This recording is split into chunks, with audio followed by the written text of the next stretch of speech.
magazine, Rebecca says the single American woman is the most powerful voter of 2016, particularly among Democrats. Her article reads in part this: single women may not be looking for a feminist hero. They may just want their affordable college, higher wages, and paid sick days.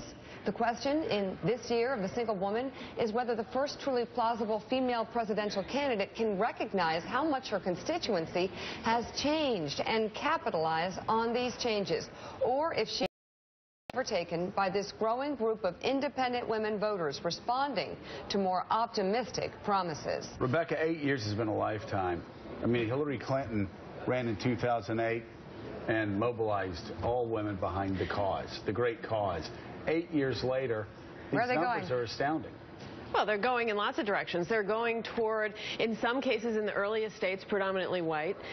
Young women and single women, unmarried women, broke hugely for Bernie Sanders, who is offering a sort of more aspirational, more imaginatively left vision of policy. Hillary's, on policy, there's not a lot of daylight between them, but Hillary's presentation is much more pragmatic and less optimistic and all-encompassing.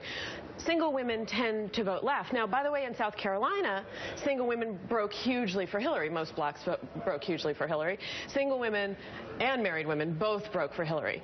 So really, the bigger story for 2016 is that single women vote Democratic, and they're going to vote for whichever one of these candidates. It winds up the Democratic nominee, probably in huge numbers. And the question is how many of them are going to come out to vote in November, because that could make a real difference in the general. What were the issues, though, that were bringing them to Bernie? Even if Hillary Clinton wins the nomination and these women then go to her, what happened? Well, I think that in part he's promising sort of in simpler terms things like free college, a higher minimum wage. He's talking less about, but has in his platform, subsidized child care, paid leave.